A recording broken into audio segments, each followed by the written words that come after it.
Les voy a pedir si podemos abrir nuestras Biblias al libro de los Efesios, a la carta de los Efesios. Vamos a estar en el capítulo 1, Efesios 1. If we can open our Bibles to Ephesians chapter 1, Efesios capítulo 1. Podemos indicar con un amén cuando lo tengamos. Efesios 1, amén. Y vamos a leer de los versículos 17 al 20. Efesios 1, del 17 al 20, nos dice: y le pido a Dios, el glorioso Padre de nuestro Señor Jesucristo, que les dé sabiduría espiritual y percepción para que crezcan en el conocimiento de Dios. Pido que les inunde de luz el corazón para que puedan entender la esperanza segura que Él ha dado a los que llamó, es decir, su pueblo santo, quienes son su rica y gloriosa herencia. También pido en oración que entiendan la increíble grandeza del poder de Dios para nosotros, los que creemos en Él. Es el mismo gran poder que levantó a Cristo de los muertos y lo sentó en el lugar de honor a la derecha de Dios en los lugares celestiales. Hay que orar. Te damos gracias, Dios Padre, Dios Hijo, Dios Espíritu Santo, por este día, este privilegio de estar todos juntos, cantando y exaltando tu nombre. Abre mis ojos, oh Cristo, abre mis ojos, te pido, yo quiero verte y contemplar tu majestad. Dios, estamos en este lugar porque queremos de tu presencia. We're in this place, God, because we want of your presence.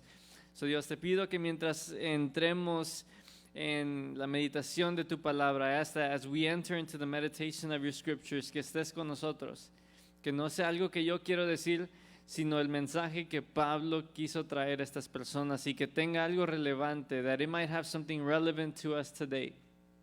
Dios, te pido por cada uno de los hermanos que estamos aquí, por cada una de las peticiones que fueron hechas, por cada uno de esos testimonios que se harán, porque sabemos que cuando ponemos nuestra confianza en ti, tú contestas.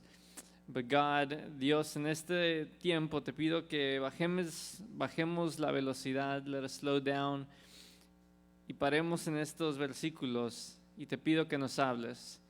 Let it be your Holy Spirit, que sea tu Santo Espíritu, quien nos está guiando y nos está dando la luz, como dice Pablo aquí. Te pido todo esto en el nombre de Cristo Jesús. Amén. Amén. Podemos tomar nuestros asientos de esta manera. Como siempre, Efesios capítulo 1, voy a empezar en el versículo 17 y dice: y le pido a Dios, el glorioso Padre de nuestro Señor Jesucristo, que les dé sabiduría espiritual y percepción para que crezcan en el conocimiento de Dios. Pido que les inunde de luz el corazón para que puedan entender la esperanza segura que Él ha dado a los que llamó, es decir, su pueblo santo, quienes son su rica y gloriosa herencia. También pido en oración que entiendan la increíble grandeza del poder de Dios para nosotros los que creemos en Él. Es el mismo gran poder que levantó a Cristo de los muertos y lo sentó en el lugar de honor a la derecha de Dios en los lugares celestiales. Amén. Aquí vemos una carta que Pablo está escribiendo dirigida a la iglesia de Éfeso, pero es una carta en general que le habla a todo el pueblo. Y lo que podemos ver antes de llegar a este punto, aquí empezamos en el versículo 17, pero nuestro contexto empieza en el versículo 15, pero si nos vamos un poco más atrás a los primeros textos, Pablo empieza a orar y mientras está escribiendo esta carta a las personas, se pone a adorar a Dios, y mientras adora a Dios, nombra al Padre, nombra al Hijo y nombra al Espíritu Santo. Mientras Pablo empieza a hablar de Dios, nos nombra al Padre, al Hijo y al Espíritu Santo. Es algo que nosotros debemos de entender como familia de Cristo, es que nuestro Dios es el Padre, el Hijo y el Espíritu Santo, nuestro un Dios. No vamos a estar tanto tiempo ahí, solamente hablando un poco del contexto. Y mientras Pablo está orando esto, continúa orando aquí estos textos que estuvimos viendo ahorita, y Pablo empieza a pedir que Dios les dé sabiduría. En el versículo 17 dice: le pido a Dios, el glorioso Padre de nuestro Señor Jesucristo, que les dé sabiduría espiritual. Esto nos quiere decir que Pablo va a estar hablando de la sabiduría en estos versículos, pero algo tan hermoso yo creo que nosotros debemos de entender, y algo que yo tengo que entender constantemente, es que mientras yo predico o mientras traigo una palabra o lo que sea que haya, Dios es quien habla. Es Dios quien está hablando, y aquí mientras Pablo les quiere hablar a estas personas de la sabiduría, él se pone en las manos de Dios y dice: Dios, te pido que tú seas el que les des la sabiduría espiritual. Entonces el día de hoy, aunque soy yo hablando, paremos un poco y entendamos que estamos leyendo la palabra de Dios, que estamos en la palabra de Dios. Entonces la vamos a leer, y como siempre vamos a ver algunos textos para reforzar lo que Pablo está diciendo, pero paremos. Hay un maestro que a mí me gusta escuchar mucho, y él dice que a veces leemos la Biblia y leemos un texto y el otro y el otro y el otro, y no paramos, no bajamos la velocidad. Y aquí quiero hablar de 3 cosas el día de hoy: de conocer la esperanza de su llamado, quiero hablar de conocer la grandeza de su poder, y quiero hablar de conocer la esperanza de su llamado. La esperanza de su llamado, las riquezas de su herencia y la grandeza de su poder. Eso es lo que vamos a estar viendo. Si quiere ir conmigo en esta hablada, en esta predicación, mientras meditaba y mientras escribía este sermón, me metí a Google para ver qué es lo que Google nos dice que es la sabiduría. Y Google dice que la sabiduría es ¿qué? La solidez de una acción o decisión con respecto a la aplicación de la experiencia, el conocimiento y el buen juicio. ¿Cómo hacer decisiones basado en nuestras experiencias y conocimiento? Pero aquí lo que vamos a estar viendo, como entra Pablo a esta carta, es que él quiere que Dios sea quien da la definición de qué es la sabiduría. Y mientras continuaba ahí en el Google viendo a ver qué es lo que dice el mundo sobre la sabiduría, llegué a una historia. Entonces quiero entrar ahí, donde había 2 empleadores, un manejante, y estaban en su tiempo de lonche y estaban limpiando una lámpara.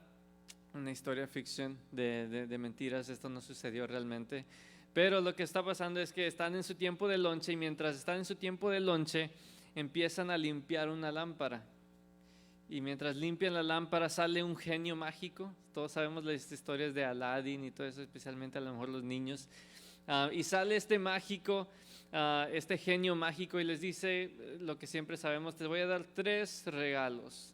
Y las personas empiezan a ver y dicen: pues 3 regalos y somos 3 de nosotros. Entonces ellos decidieron que cada persona iba a tener su propia deseo. El primero dice: yo quiero ir a las Bahamas. Quiero ir a las Bahamas donde no me tenga que preocupar de nada. Quiero estar allá en un jet ski. Y el mágico dice: bueno, y lo deja ir. Y pum, se desaparece y se va el primero. Después va el siguiente trabajador y dice: yo quiero ir a Hawái, donde me den masajes y donde pueda encontrar el amor de mi vida. Y el mágico dice: bueno, pum, y se desaparece. Y después llega la tercera persona en la historia, que era el patrón, el jefe, y dice: mi deseo es que mis 2 trabajadores regresen. Entonces el mágico, pum, y regresaron, y no, hombre, pues ya ni fueron ni a las Bahamas ni a Hawái. Y el punto de la historia esta es que la sabiduría es siempre dejar que el jefe vaya primero, porque si el jefe hubiera ido, pues los 2 trabajadores sí pudieran ir a las Bahamas o al Hawái. Punto. Esta es una historia que nos habla sobre la sabiduría, que nos dice, al menos el Google, el mundo presente. Ahorita vamos a estar viendo qué es lo que dice Pablo a través del Espíritu Santo, y si me pueden seguir en el versículo 18, vamos a leer la primera parte donde dice: pido que les inunde de luz el corazón, para que puedan entender la esperanza segura que Él ha dado a los que llamó. La esperanza segura. Pablo quiere que sus personas que lo están escuchando, su audiencia, his audience, que conozcan la esperanza de su llamado. The hope of his calling.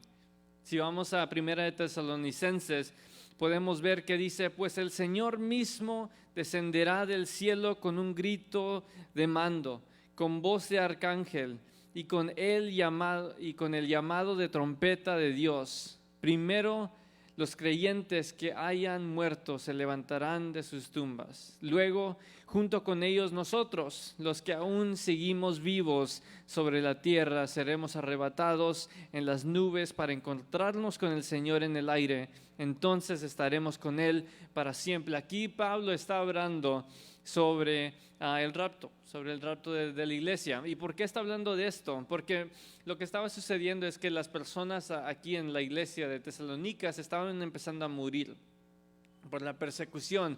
Entonces la iglesia se empezó a disminuir, se empezó a hacer más chica, y con eso las personas, los miembros de la iglesia, se empezaron a poner tristes, y algunos se querían ir de la fe, y algunos ya no querían juntarse por el peligro de la persecución que estaban sufriendo. Y mientras sucede esto, en este tiempo de dificultad y de tristeza, Pablo les quiere traer la esperanza. Esta es la esperanza que cada uno de nosotros tenemos el día de hoy, que cada uno tenemos desde que Pablo escribió esto, desde que Jesús resucitó. Nuestra esperanza es la venida de Jesús.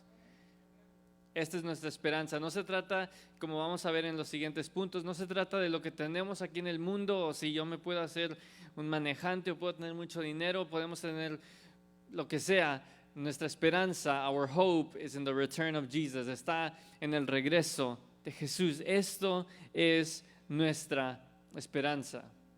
Mientras esta iglesia está en este tiempo de sufrimiento y de tristeza, Pablo les trae la esperanza diciéndole, sus hermanos, sus hermanas que han fallecido, dice, primero los creyentes que hayan muerto se levantarán. Sus familiares, sus amigos, las personas con las que tomaron la comunión, con las personas con las que cantaban, con las que meditaban sobre la palabra, esas mismas personas, Dios los levantará. Dice, luego junto con ellos nosotros, los que aún seguimos vivos sobre la tierra, seremos arrebatados. Hay tiempos en este mundo donde a lo mejor perdemos a familiares o perdemos algo, perdemos nuestro trabajo y podemos llegar y estar en un tiempo de tristeza, pero Pablo le quiere decir a estas personas que hay esperanza en el nombre de Jesús, porque Él va a regresar por nosotros. Primera de Corintios 15:14 dice, y si Dios no ha resucitado, entonces toda nuestra predicación es inútil. Son palabras fuertes. Si Cristo no ha resucitado, toda nuestra predicación es inútil. Y no termina ahí, sino dice, y la fe de ustedes y la fe mía es inútil.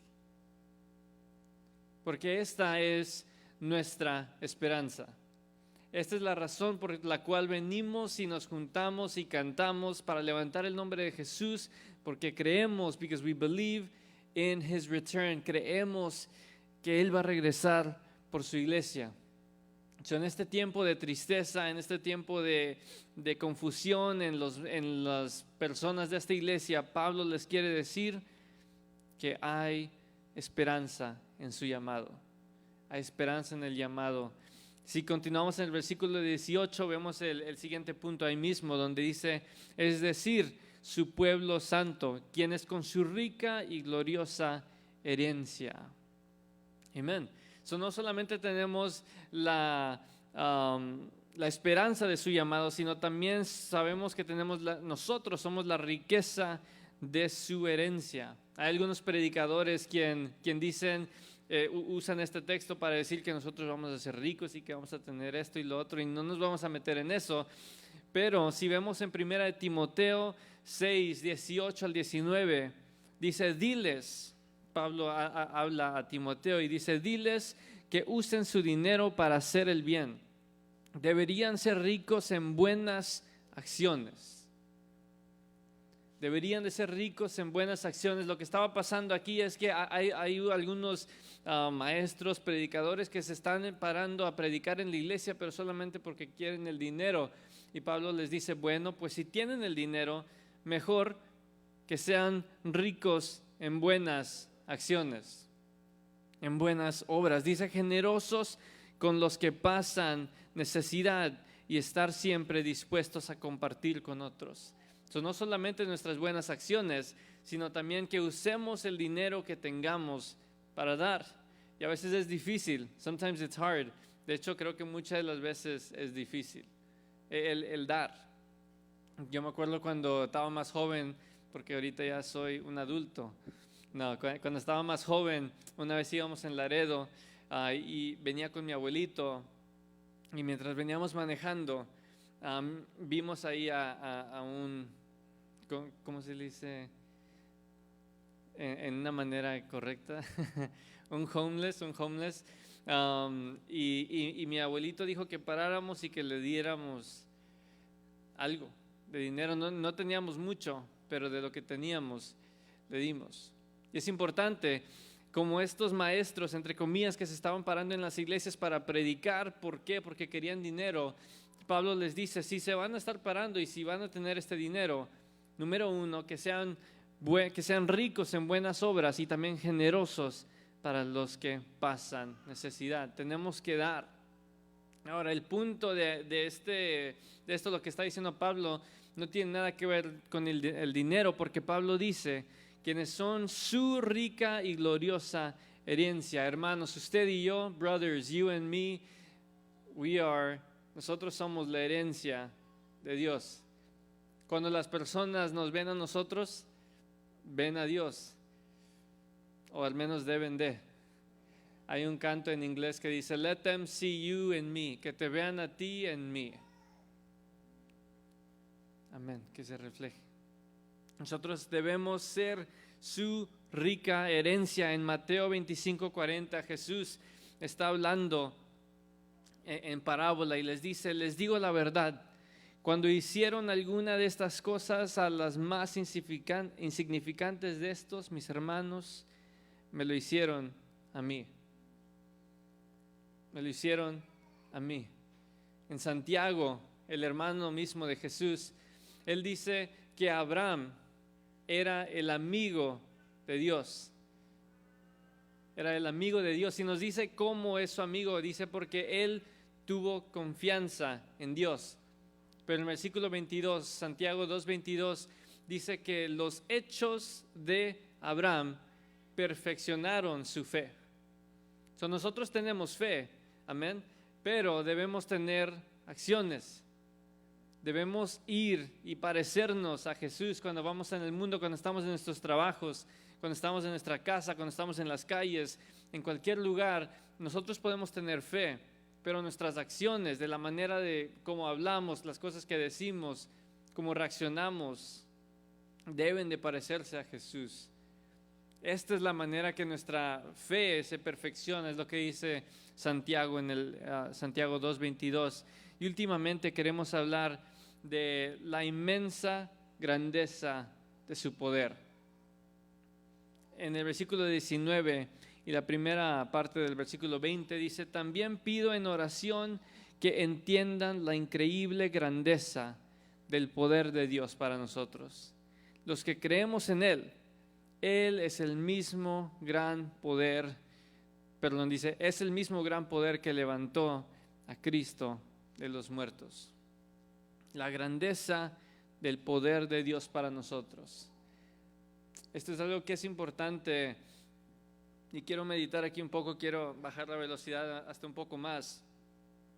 En Génesis 1:1, si nos vamos a la primera letra de la Biblia, que en el principio, que Dios creó los cielos y la tierra. No había nada. Y en el principio Dios lo creó. Y si vamos al versículo 3, vemos que no hay nada. Y Dios dice, let there be light. No sé cómo se diga en el versículo 3. Que sea la luz. No hay nada, no hay nada. Yo recuerdo cuando, esto va a decir mis años, no, pero cuando estaba más joven, se siente raro decir porque no tengo años para decir eso, pero cuando yo recuerdo salía de la escuela y prendía la tele y veía el SpongeBob, no sé si el SpongeBob todavía sale, pero cuando salía el SpongeBob había un episodio donde Squidward, que es uno de las personas de los caracteres ahí, de los characters que salen, toca así algo en su instrumento y entra a un cuarto donde está blanco, no hay nada. Y él dice una palabra y se oye así, nomás rebota. Como cuando entramos a un cuarto donde no hay nada. Yo recuerdo cuando mi esposa y yo entramos a nuestro apartamento, decíamos algo y como que rebotaban todas las palabras. Somos tres aquí. Pero esto es algo que vemos donde no hay nada. De hecho hay una palabra en los originales que se dice tofu babofu, que dice que hay confusión y hay, ¿verdad? Desorden, sí, confusión. Y en vez de toda esta confusión y nothingness, esta palabra que se dice, no hay nada, Dios dice que sea la luz. Y se crea el mundo. Se crea el mundo. Y algo tan hermoso es que esto no es el poder del que Pablo habla. En este mismo texto nos dice la grandeza del poder de Dios para nosotros los que creemos. Y dice, es el mismo gran poder que levantó a Cristo de los muertos. Este es el poder del cual Pablo le quiere hablar a estas personas. El poder que levantó a Cristo de los muertos y lo sentó. En el Romanos 8:11 nos dice, el Espíritu de Dios, quien levantó a Jesús de los muertos, vive en ustedes. Lo voy a leer de nuevo. Romanos 8:11, el Espíritu de Dios, quien levantó a Jesús de los muertos, vive en ustedes.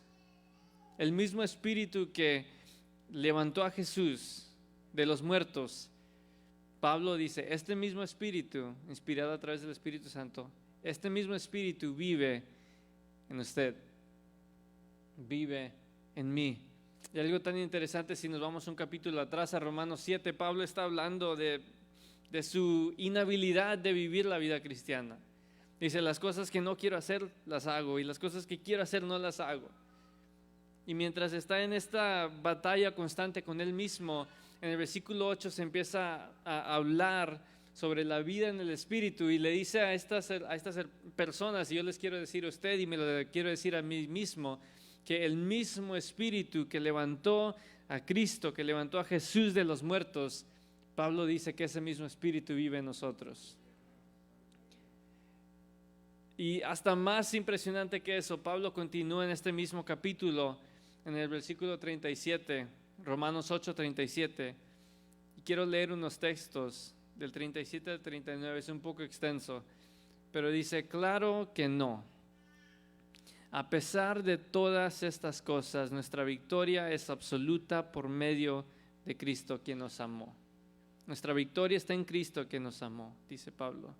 Y estoy convencido de que nada podrá jamás separarnos del amor de Dios.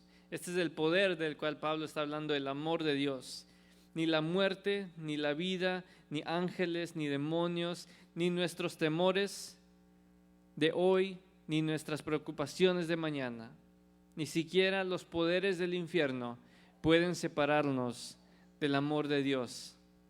En el versículo 39 nos dice, ningún poder en las alturas ni las profundidades, de hecho, nada en toda la creación podrá jamás separarnos del amor de Dios que está revelado en Cristo Jesús nuestro Señor.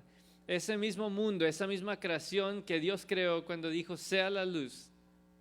Esas palabras tan poderosas donde no hay nada y Dios dice, sea la luz. Nos dice Pablo que no hay nada en esta creación que nos puede separar del poder de Dios ¿Cuál es ese poder? El Espíritu Santo, quien vive en usted y quien vive en mí. Si regresamos al setting, al lugar en donde estamos, me imagino a Pablo escribiendo esta carta.